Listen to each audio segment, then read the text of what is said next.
चलिए श्रृंखला को आगे बढ़ाते हैं। शॉर्ट में जो न्यूज़ होता है, जो सार था घटना का, जो छोटे छोटे पॉइंट थे वो डिस्कस हो चुके हैं पिछले वाले वीडियो में। पीछे के जो राष्ट्रीय अंतर्राष्ट्रीय आर्थिक पुरस्कार सब चर्चा हो गई, ठीक है। खेल के लिए मैंने नहीं डिस्कस किया, देखेंगे मन करेगा आगे ज़रूरत लगेगा डिस्कस कर देंगे, लेकिन वैसा कुछ लग नहीं रहा है, ठीक है ना। तो खेल क्योंकि बहुत ज़्यादा पॉपुलर था तो आपको पता भी होगा, नहीं पता तो मैं डिस्कस कर दूंगा उसके लिए, ठीक है। लेकिन अब हम थोड़ा चल रहे हैं राष्ट्रीय घटनाओं के अर्धवार्षिकी, जो कि डिटेल में चलेगा थोड़ा सा, है ना, डिटेल में चलेगा और एकदम मतलब मज़े से, जो कि उद्देश्य क्लियर रखिए। अब जो डिस्कस होगा, इसके पहले वाला उद्देश्य ये क्लियर था कि अगर छोटे छोटे क्वेश्चन आते हैं तो वो क्वेश्चन आपका हैंडल हो जाए, है ना, मतलब शॉर्ट में याद करने की थोड़ा सा स्ट्रेटजी देखी जा रही थी। लेकिन अब जो थोड़ा सा देखा जाएगा, थोड़ा सा ये देखा जाएगा कि अगर क्वेश्चन डीप में भी जाता है तो वहाँ पर भी आपको कैसे टैकल करना है ना। कभी कभी होता है ना कि ऐसा नहीं कि एकदम सब कुछ सरफेस पे ही रहता है। तो अब इसके बाद जो चलेंगे, ये जो शुरू हो रहा है, इसमें अच्छे अच्छे क्वेश्चन डिस्कस होंगे।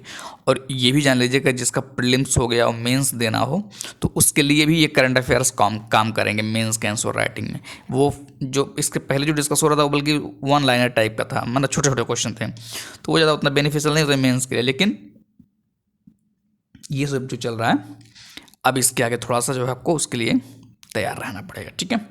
चलिए श्रृंखला आगे बढ़ाते हैं। सबसे पहला पॉइंट क्या है, इस पे आते हैं। सबसे पहला पढ़िए कि मजे से चलेंगे एकदम आराम से, कोई ज़्यादा टेंशन वाली बात नहीं है, ठीक है ना। टाइम है अभी, बढ़िया देखिए, एक ही बार पढ़िए ना, अच्छे से पढ़िए, मजे से पढ़िए। बार बार परेशान पड़े खुद, ना तो आपको मज़ा आ रहा सुनने में, ना हमको मज़ा आ रहा बोलने में। आराम से मज़े से चलेंगे। 18वीं लोकसभा चुनाव के बाद 18वीं लोकसभा चुनावों के बाद नरेंद्र मोदी लगातार तीसरी बार देश के प्रधानमंत्री बने। बहुत बड़ी बात है। अब ऐसा तो है नहीं, ये बात किसी को नहीं पता होगा कि प्रधानमंत्री कौन बने हैं। ये तो पता ही होगा भाई।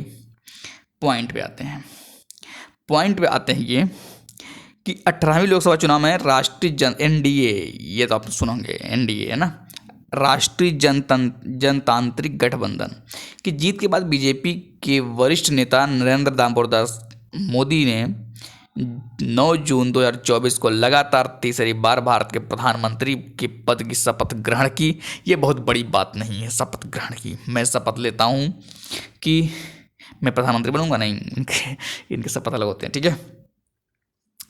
9 जून, थोड़ा सा ये ध्यान रखिएगा, 9 जून 2024। इसके पहले तो चर्चा तो 4 जून को देख लेंगे, कौन जीतेगा देख लेंगे, है ना। उसके पहले तो एकदम जोर तोर चल रहा था। तो उसके बाद जो है 9 जून को प्रधानमंत्री बन गए तीसरी बार। इंपॉर्टेंट इंटरेस्टिंग चीज़ क्या है, इंटरेस्टिंग चीज़ देखिए, ये ध्यान रखिएगा कि पंडित नेहरू के बाद नरेंद्र मोदी देश के ऐसे दूसरे नेता हैं जिन्होंने लगातार तीसरी बार देश के प्रधानमंत्री पद की शपथ ली है। क्या बात है, अचीवमेंट, कांग्रेचुलेशन मोदी जी है। आप भी बोल दीजिएगा, नहीं बोलेंगे? अरे क्यों नहीं बोलेंगे, हमको बहुत गुस्सा आ रही हो, प्रधानमंत्री बन गए, अच्छा गुस्सा आ गई, कोई बात नहीं, फिर भी बोल दीजिएगा। पहली बार 26 मई 2014 और दूसरी बार 30 मई 2019 में वे देश के प्रधानमंत्री बने थे। तीसरी बार तो पता ही है आपको, है ना। और देखिए क्या लिखा गया। मोदी से पूर्व पंडित जवाहरलाल नेहरू लगातार 3 कार्यकाल, मतलब 52 में, 57 में, 62 में, 62 के देश के प्रधानमंत्री निर्वाचित हुए थे। ये भी आपको याद रखना है। क्यों याद रखना है? क्योंकि कभी कभी पूछता है कि इस समय प्रधानमंत्री कौन थे, मतलब 1952 में कुछ घटना हुई है या 1957 में कोई घटना हुई है या 62 में कुछ घटना हुई है, तो उस समय प्रधानमंत्री कौन था, कभी पूछता है। तो इसके लिए तैयार रहिएगा, ठीक है। उसके बाद पॉइंट क्या है, उसके बाद पॉइंट देखिए, ये वाला पॉइंट है। वर्ष 2024 में 18वीं लोकसभा के लिए जो हुए चुनाव में भारतीय जनता पार्टी पूर्ण बहुमत 240 सीट के साथ से वंचित रही, लेकिन उसके गठबंधन एनडीए ने 293 सीटें जीतकर बहुमत का आंकड़ा पार कर लिया। ये कितने लोग पता ही नहीं होगा। कुछ लोग जानते हैं कि एनडीए ही बीजेपी है क्या? नहीं भाई, नहीं भाई, ऐसा नहीं है। बीजेपी इज डिफरेंट और एनडीए इज डिफरेंट, ध्यान रखिएगा, है ना। बीजेपी इस बार जो है 240 सीट नहीं पार कर पाई थी, वो तो एनडीए और इसमें मतलब और लोग शामिल थे, है ना। जैसे इंडिया गठबंधन अलायंस था ना, वैसे ये भी था, तो इससे थोड़ा ध्यान रखिएगा। पता चला नहीं नहीं अपने से ही कहानी बना ले रहे हैं।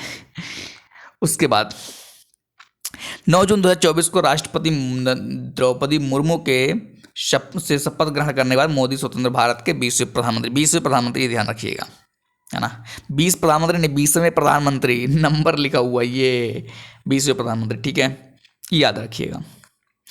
उसके बाद ये देखिए, प्रधानमंत्री मोदी के साथ 30 नेताओं ने कैबिनेट मंत्री,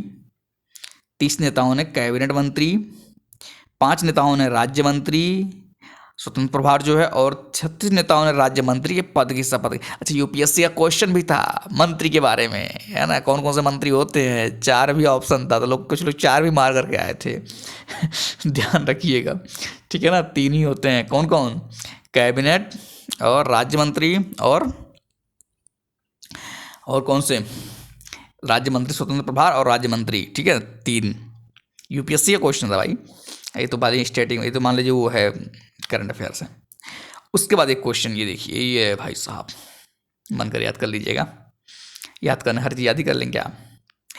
प्रधानमंत्री मोदी के शपथ ग्रहण समारोह में नेबरहुड पॉलिसी, कौन हुड पॉलिसी, नेबरहुड पॉलिसी और सागर विजन। नेबरहुड तो सुने होंगे सब लोग, नेबरहुड तो मैं जानता हूँ, चिल्ला रहे होंगे, लेकिन सागरहुड किसी लोग सुने नहीं होंगे। सागर विजन, है ना, सॉरी, है ना, सागर विजन कितने सुने नहीं भाई, अरे सागर विजन भी होता है, क्या होता है भाई। तो नेबरहुड पॉलिसी और सागर विजन के तहत पड़ोसी देशों के नेताओं, बांग्लादेश के प्रधानमंत्री शेख हसीना चर्चा में खूब हैं, शेख हसीना। श्रीलंका का राष्ट्रपति कौन है, रानिल विक्रमसिंघे। भूटान के प्रधानमंत्री कौन है, शेरिंग टोबगे। कौन है, शेरिंग, अब पता तो होना चाहिए भाई ना। सेशेल्स के उपराष्ट्रपति अहमद अफीक। मालदीव के राष्ट्रपति मोहम्मद मोइजू, तो भाई नाराज भी हो गए थे ना शायद, है ना।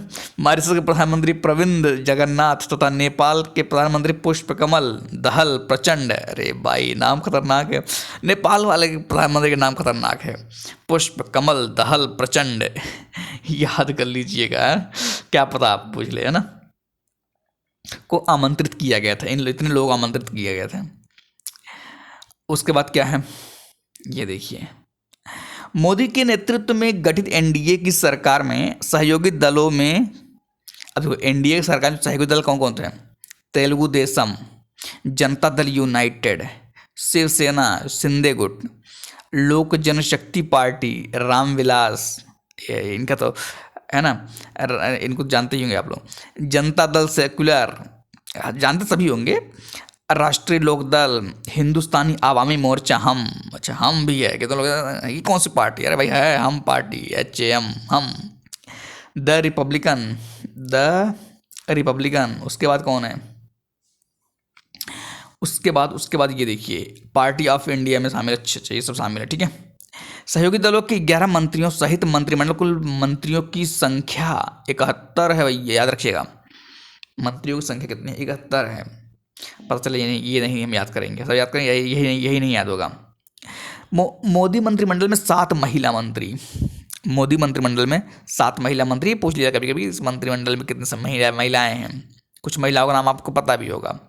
2 कैबिनेट में हैं और 5 राज्य मंत्री हैं, कुछ जगह मिली, ठीक है। 33 मंत्री ऐसे हैं जिन्हें पहली बार मंत्री पद मिला, क्या बात है, खूब खुश हो गए होंगे कि एकदम मंत्री बन गए, एकदम से ढोल मजीरे बजेंगे भाई। जो लोग नए नए बनेंगे तो उनके लिए तो यही हुआ ना, जैसे हम लोग तैयारी कर, ठीक है, आईएएस बन जाएगा, वैसे तो उसमें मंत्री बन गए भाई, तो खुशी तो रहेगी। मोदी 3.0 में 27 मंत्री अन्य पिछड़ा वर्ग से, 10 मंत्री अनुसूचित जाति से, 5 अनुसूचित जनजाति से और 5 अल्पसंख्यक समूह से। गिनती करो भाई तुम लोग, जिसको गिनती करना गिनती करो आराम से।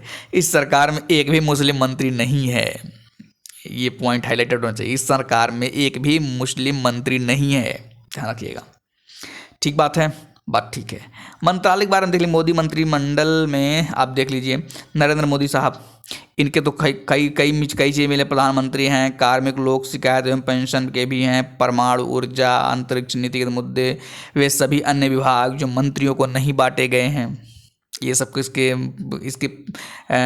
अंडर में है, मोदी जी अंडर में है, ये ध्यान रखिएगा। उसके बाद ये सब आपको पता ही होगा, कुछ चीज़ें राजनाथ सिंह, अमित शाह, नितिन गडकरी, जेपी नड्डा। जैसे जेपी नड्डा को जो देखिए यहाँ पर बनाया गया है, इनको इनको मिला है स्वास्थ्य एवं परिवार कल्याण और रसायन और उर्वरक की 2 चीज़ें मिल गई हैं, है ना। शिवराज सिंह ये भी नए मंत्री हैं, ये ध्यान रखिएगा। कृषि एवं किसान कल्याण मंत्रालय इनके अंडर में कृषि एवं किसान कल्याण और ग्रामीण विकास, ध्यान रखिएगा। उसके बाद क्या आता है, उसके बाद निर्मला सीतारमण, ये तो पहले से ही है। उसके बाद एस जयशंकर, उनका भी फिक्स है। मनोहर लाल, इनका देखिए ऊर्जा आवास एवं शहरी विकास, ये थोड़ा जो है नए हैं, ध्यान रखिएगा। ये एच.डी. कुमार स्वामी, भारी उद्योग एवं इस्पात। पीयूष गोयल, इनको पता ही आपके बारे में, है ना। धर्मेंद्र प्रधान, कौन प्रधान? धर्मेंद्र प्रधान। उसके बाद जीतन राम मांझी, ये भी आपको इतना पता ही होगा, है ना। बाकी सब देख लीजिएगा आराम से जो लोग हैं, ठीक है। इतना थोड़े कहानी सुनाएंगे तो फिर हो चुका, फिर तो पढ़ चुके, इस बार रट लीजिएगा आराम से। वैसे ही मन कर रट लीजिए, मन कर न रटिए, कोई दिक्कत थोड़े है ना। किरण रिजिजू देखें, इनका जो चेंज हुआ है ना, ये विधि मंत्रालय थे, वो इनके अंडर में विधि मंत्रालय था। बदलते रहते हैं सब ना, इधर उधर उसमें होते रहते हैं, इधर उधर जाते रहते हैं। जहाँ मज़ा नहीं आ रहा, चले ठीक है, कुछ सिफारिश लगवाओ किसी तरीके से, है ना। तो ये बाकी उसके बाद ये राज्य मंत्री की लिस्ट है, इसको भी आप देख लीजिएगा। हम मेन पॉइंट भी डिस्कस करते हैं, ठीक है। ये देखिए 18वीं लोकसभा के लिए 19 अप्रैल से 1 जून 2024 के बीच 7 चरणों में चुनाव आयोग द्वारा कराए गए चुनाव के बाद 4 जून 2024 को मतगणना संपन्न हुई। ये तो पता ही है, खूब शोर हो रहा था कि अब मतगणना होगी, है ना। तो ये सब थोड़ा जो है ध्यान रखिएगा। उसके बाद क्या आता है, उसके बाद देखिए ये वही जो मैं आपको अभी डिफरेंस बता रहा था। देखिए इन चुनावों में एक बार फिर भाजपा के नेतृत्व वाले राष्ट्रीय जनतांत्रिक गठबंधन एनडीए ने लगातार तीसरे कार्यकाल के लिए बहुमत प्राप्त किया, किंतु सत्ता में उसकी ताकत कमजोर करते हुए विपक्षी दल इंडिया, है ना, इंडी नहीं, ये लोग इंडिया नहीं बोलते, इंडी अलायंस बोलते, को भी उसके नज़दीक ही लाकर इन चुनाव ने खड़ा कर दिया। भाई जबरदस्त चुनाव हुआ था इस बार, जो लोग देखेंगे तो पता ही होगा क्या क्या हुआ था, कैसे कैसे हुआ था, किस किस परिस्थिति में हुआ था, है ना। कोई हुआ वो जो कभी सोचा नहीं था किसी ने। ऐसे ऐसी चीज़ें देखिए। अब देखिए लिखते क्या है ये भाई, ये देखिए कि अब की बार 400 पार के एनडीए के नारे के सपने को चूर करते हुए उनकी सीटों की संख्या पहले की 350 से घटकर 293 तक पहुंच गई रही, जिसमें भारतीय जनता पार्टी को 240 ही मिला, है ना। ये बेइज्जती वाली बात हुई ना। इससे सरकार की स्थिरता के लिए सहायक दलों पर एनडीए की निर्भरता बढ़ गई तथा तेलुगु देशम पार्टी जनता दल यू की किंग मेकर की भूमिका महत्वपूर्ण हो गई, ठीक है। ये तो सब कुछ आपको पता ही होगा, नील वाला मामला। ये वाला पॉइंट देखिए, लोकसभा के इन परिणामों ने विभिन्न पूर्वानुमानों के साथ साथ 2 दिन पूर्व 2 जून को ही जारी विभिन्न एग्जिट पोल को भी साबित कर दिया होगा ही, है ना, को भी जो है गलत साबित कर दिया। राम मंदिर के नाम पर अपने पक्ष में भारी मतदान की उम्मीद कर रही भाजपा की सीटों की संख्या उत्तर प्रदेश में मात्र 33 रह गई, बताइए। जबकि अयोध्या वाली फैजाबाद सीट पर भी पराजय का सामना करना पड़ा। क्या भाई सब आएगा क्या पेपर में? हमको तो नहीं लगता आएगा। अब आज बात अलग है कि ये सब भी पूछेगा। बाकी ये सब आप देख लीजिएगा, ये सब पॉइंट है ना, प्रधानमंत्री की, इनके कैबिनेट मंत्री को जो भी चीज़ें हैं, ये भी जिसको अपना देखना हो देख लीजिएगा, ये सब, ठीक है। ये सब आंकड़े उकड़े अपना देख लीजिए, ठीक है, जिसको देखना हो। उसके बाद ये देखिए महत्वपूर्ण ये वाला पॉइंट, यहाँ से इंपॉर्टेंट हो जाता थोड़ा सा। 18वीं लोकसभा चुनाव से जुड़े महत्वपूर्ण तथ्य क्या क्या है भाई। सूरत निर्वाचन क्षेत्र से भाजपा के मुकेश दलाल 18वीं लोकसभा हेतु निर्विरोध निर्वाचित हो। क्या बात, मतलब कोई विरोध ही नहीं करने वाला मिला। मतलब ये बड़ी अजीब बात होती है ना, जब कभी कभी किसी को निर्विरोध मतलब चुनाव जीत जाए कोई, तो लगता है कि यार मतलब कोई था ही नहीं। ये मतलब खैर ये ध्यान रखिएगा ना, मुकेश दलाल साहब, इनको जो है निर्विरोध जो है निर्वाचित हुए, ठीक है।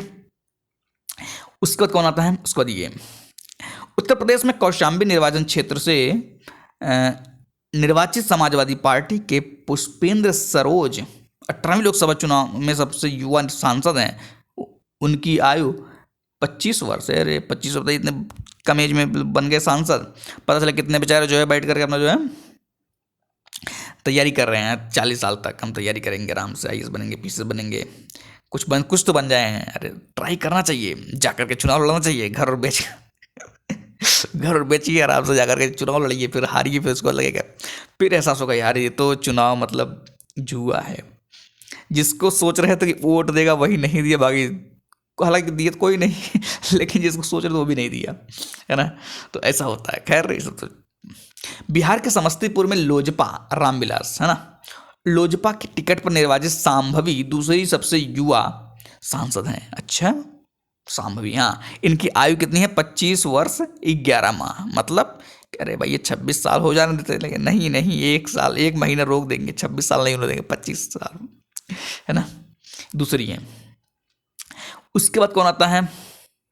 भाजपा के शंकर लालवाड़ी इंदौर से रिकॉर्ड 11,75,092 मतों के अंतर से जहां निर्वाचित हुए। वहीं उत्तर पश्चिम मुंबई से शिवसेना के टिकट पर निर्वाचित रविंद्र वायकर ने केवल 48 मतों के अंतर से विजय इस चुनाव में दर्ज की। भाई 48, जो हारा होगा ना उसको नींद नहीं आ रही होगी कि भगवान मतलब हो क्या गया, ये सब ऐसे कैसे हो गया। 48 रट रहा होगा, होता है ऐसा। उसके बाद ये देखिए, असम के जेल में निरुद्ध कट्टरपंथी खालिस्तानी अलगाववादी अमृतपाल सिंह संधू ने जेल में रहते हुए खडूर साहिब निर्वाचन क्षेत्र से निर्दलीय उम्मीदवार के रूप में लगभग 2 लाख मतों के अंतर से चुनाव जीता। अब आपके दिमाग में ये सवाल आता है कि जेल में रहते हुए चुनाव लड़ सकते नहीं लड़ सकते? तब आपका जवाब आपके सामने है। अब इसमें डाउट हो, बात अलग है। वहीं दिल्ली के तिहाड़ जेल में बंद कश्मीरी अलगाववादी निर्दलीय उम्मीदवार अब्दुल राशिद ने कश्मीर के बारामूला सीट से नेशनल कॉन्फ्रेंस के अमर अब्दुल्ला को 2 लाख के से अधिक वोटों से हराया। देख लीजिए, आपके कई सवालों के जवाब ऐसे मिल जाएंगे, बस सुनते रहिए कहानी आराम से। उसके बाद 18वीं लोकसभा के लिए निर्वाचित 543 सांसदों में 74 महिलाएं हैं। अब परसेंटेज निकाल लीजिए अपने हिसाब से। जबकि पिछली 17वीं लोकसभा में निर्वाचित महिला सांसदों की संख्या 78 थी। क्या बात है, 4 कम हो गई। 4 सोचेंगे हम लड़ेंगे। अच्छा, कुछ तो नए आए होंगे ना, कितने लोग इस्तीफा दे, हम ठीक ही सब झंझट कौन पड़े ये सब झंझट में कौन पड़े।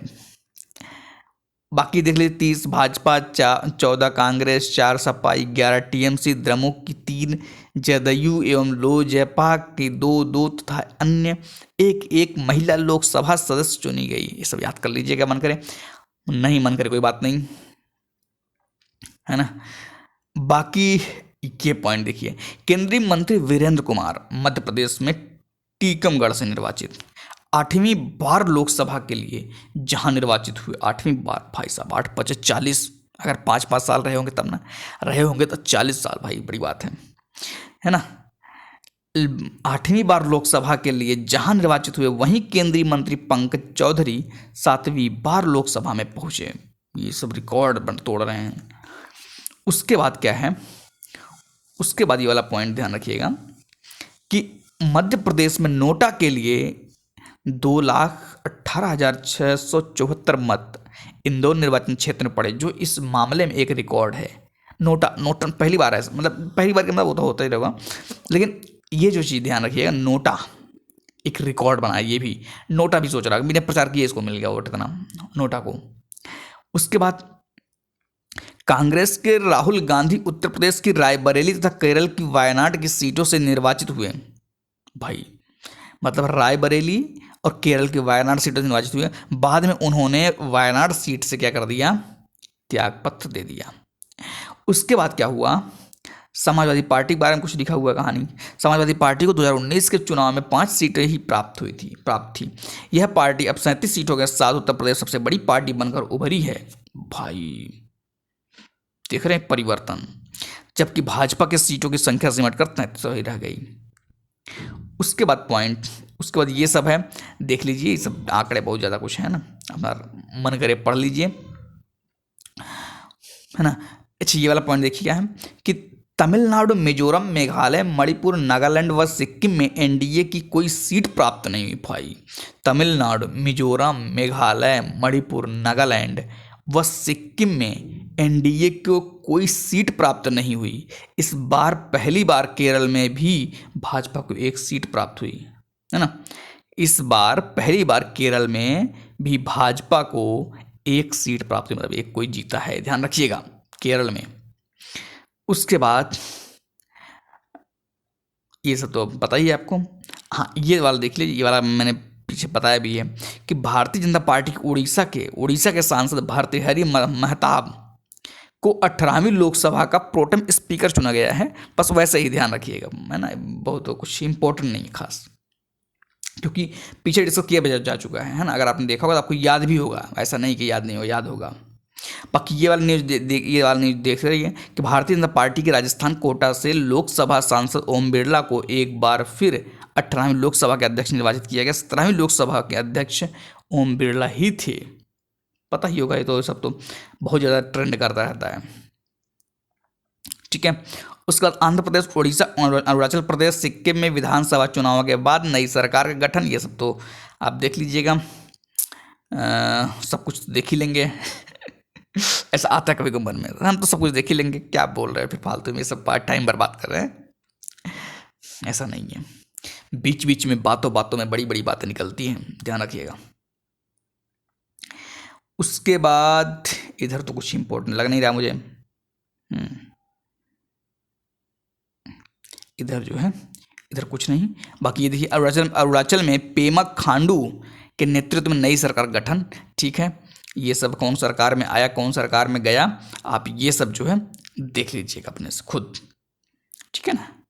बाकी इधर कुछ है, इधर कुछ है, इधर कुछ है। ये देखिए, मुख्यमंत्री खांडू के साथ 11 विधायकों ने मंत्री पद की शपथ ग्रहण की। मुख्यमंत्री खांडू को सीमावर्ती जिले तवांग में मुक्तो सीट से फिर निर्विरोध चुने गए थे, बस इतना ध्यान रखिएगा।